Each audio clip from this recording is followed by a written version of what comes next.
Selamat menyambut Hari RTM yang ke-78 buat seluruh warga RTM, buat penonton dan pendengar setia RTM. Terus kekal bersama RTM, teman setia anda. Assalamualaikum, salam 25 Ramadan dan salam Malaysia Madani. Pastikan saya edisi Jumaat 5 April 2024 bersama saya, Sahih Samsudin. Kita mulakan dengan segmen Sahih.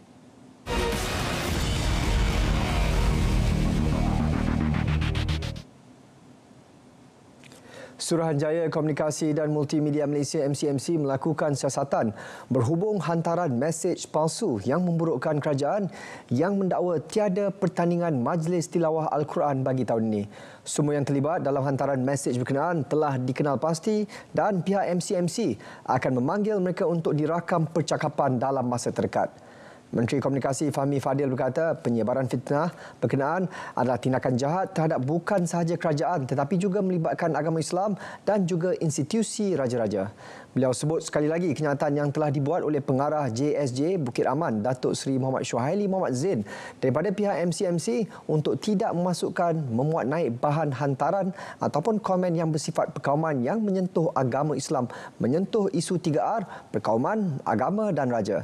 Beliau berkata lagi pihaknya mengesan hantaran mesej tersusun itu sudah bermula sejak Februari lalu. Pihaknya menjunjung titah Yang di-Pertuan Agong untuk bertindak lebih tegas bagi meredakan keadaan dan menangani tindakan individu yang menghasut rakyat. Orang ramai digesa supaya menghentikan segala polemik yang mempermainkan isu kalimah Allah SWT. Menteri Komunikasi Fahmi Fadil berkata setiap lapisan masyarakat harus menjunjung titah yang dikeluarkan oleh Yang di-Pertuan Agong Sultan Ibrahim mengenai perkara sama. Beliau yang juga jurucakap Kerajaan Perpaduan berkata kepada pemberita selepas ditanya mengenai tindakan Ketua Pemuda UMNO Dr. Muhammad Akmal Saleh yang masih mengulas mengenai isu stalking yang tertera kalimah Allah. Pada 27 Mac lalu, Agong bertitah agar semua pihak berhenti mengambil kesempatan ke atas isu tersebut kerana perkara itu sudah dalam proses perundangan. Titah baginda adalah lebih baik untuk masyarakat mengambil iktibar daripada kejadian berkenaan dan berusaha untuk mengeratkan lagi perpaduan. Seramai 470 orang dilaporkan menjadi mangsa penipuan sindiket pekerjaan bagi tahun 2021 hingga kini. Daripada jumlah tersebut, 331 mangsa berjaya diselamatkan, manakala 139 masih terkandas di negara terbabit. Jelas Menteri Dalam Negeri Datuk Seri Saifuddin Nasution Ismail, usaha untuk bawa pulang mangsa terkandas terus dipergiat menerusi kerjasama dengan negara berkaitan bagi mengelakkan insiden sama berulang, antaranya adalah dengan mengenal pasti ejen pekerjaan yang terlibat sindiket itu. Langkah lain dilaksana bagi mengelakkan lebih ramai rakyat terjerumus menjadi mangsa, termasuklah menerusi papan elektronik di lapangan terbang. Dalam pada itu, Menteri Dalam Negeri Datuk Seri Saifuddin Nasution Ismail berkata, kerajaan komited membawa isu jenayah sindiket penipuan pekerjaan sebagai salah satu daripada 10 agenda utama dalam sidang kemuncak ASEAN 2025. Ini bagi memastikan isu tersebut mendapat perhatian khusus dalam kalangan negara anggota.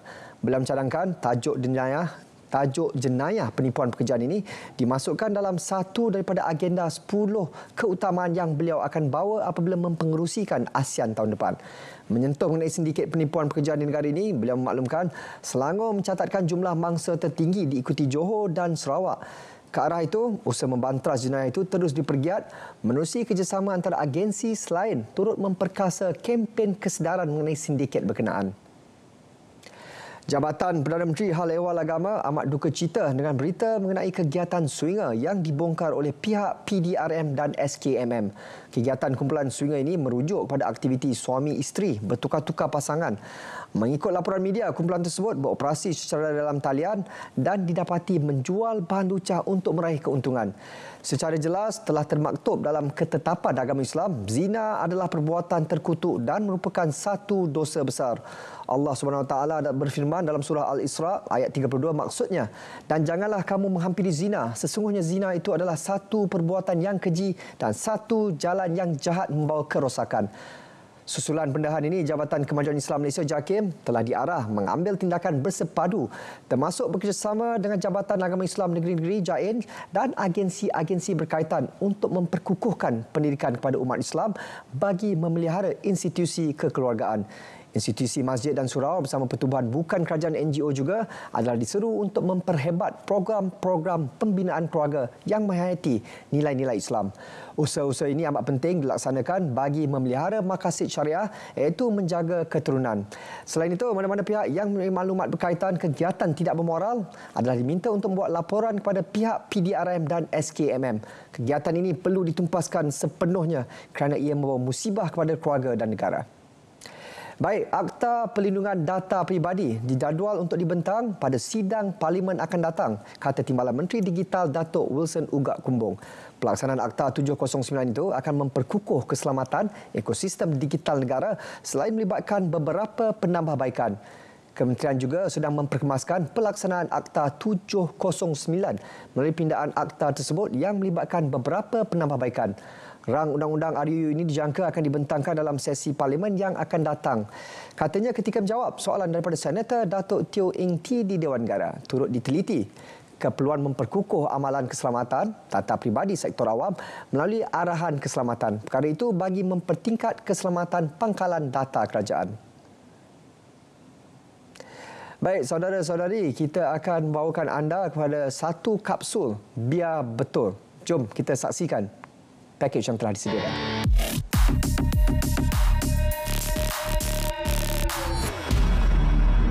Tular, kononnya peraturan komunikasi baharu bakal dikuat kuasa.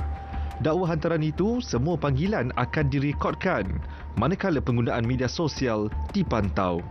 Setiap pesanan teks di aplikasi WhatsApp juga akan ditanda mengikut tahap penguatkuasaan. Mesej pemberitahuan peraturan baharu ini dikesan memiliki jumlah perkongsian yang tinggi. Semakan pasukan Biar Betul bagaimanapun mendapati teks pesanan yang tular itu tak benar. Menurut portal sebenarnya.my, cerita tentang penguatkuasaan yang tak wujud itu pernah dikongsi sebelum ini. Teks sama mula dikesan pada 2017 di beberapa negara termasuk India, Ghana dan Singapura. Di Malaysia, mesej hampir sama mula tular pada 2015. Ia kemudian dikitar semula pada 2017 dan 2019 sebelum ditularkan kembali tahun ini. Sepanjang tempoh itu, beberapa penafian telah dibuat pihak berwajib. Henti penyebaran mesej berantai. Selain tak berfaedah, penyebaran berita palsu hanya menimbulkan kekeliruan. Natijahnya, si kaki tular berdepan tindakan. Terima bahan fitnah atau disyaki tidak betul, segera lapor ke MCMC. Biar betul, tak pasti, jangan kongsi.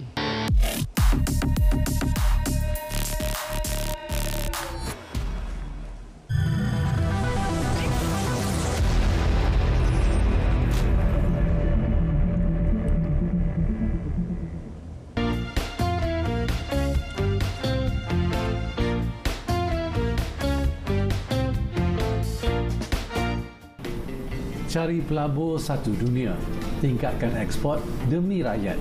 Kerja miti setiap masa, walaupun puasa tetap bersemangat. Bakar lemang sambil berdiri boleh hangus kalau terlelap. Nak cari kad raya dah tak ada lagi. Kita hantar ucapan WhatsApp. Awal bulan tarawih tu mesti. Tengah Ramadan surau pun lengang. Balik kampung berhati-hati. Jangan sampai termasuk longkang. Katak kenyang lalu tertidur. Gajah pitam lantas terjatuh. Andai tak sampai tangan menghulur, ampun ku pohon dari jauh.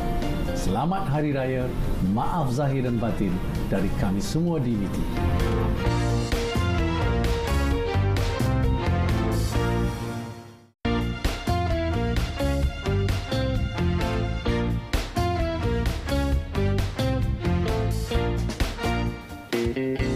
Salam sejahtera dan salam Malaysia Madani. Di musim perayaan ini, sudah pasti ramai yang akan pulang ke kampung halaman bagi meraihkan hari raya ini bersama keluarga dan sanak saudara. Pastinya aktiviti kunjung-mengunjung sudah menjadi satu tradisi setiap tahun. Inilah amalan yang sentiasa mengukuhkan perpaduan sesama kita. Saya, Iwan Benedict, Menteri Pembangunan Usahawan dan Koperasi, serta seluruh warga kerja kementerian ingin mengucapkan Selamat Hari Raya Aidilfitri kepada semua rakyat Malaysia yang beragama Islam. Sama-samalah kita merayakan hari raya ini dengan penuh keceriaan dan pastikan kita semua menjaga keselamatan diri serta berhati-hati ketika memandu di jalan raya. Selamat Hari Raya Aidilfitri. Maaf zahir dan batin.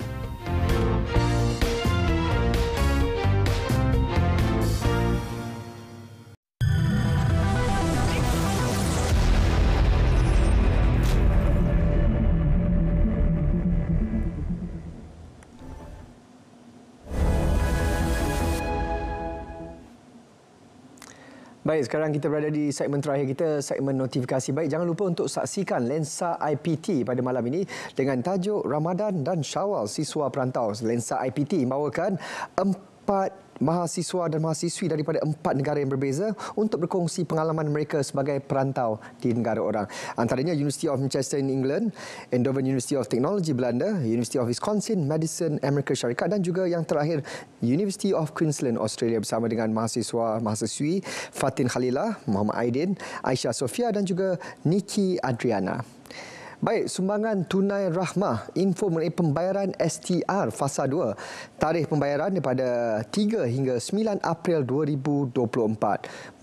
Tarikh pembayaran bermula pada 3 April lepas dan juga kaedah pembayaran dikreditkan terus ke dalam akaun bank, pembayaran secara tunai melalui cawangan BSN. Jenis penerima mempunyai akaun bank, bagi mereka yang tidak mempunyai akaun bank termasuk di Sabah dan Sarawak boleh mendapat pembayaran secara tunai melalui cawangan BSN.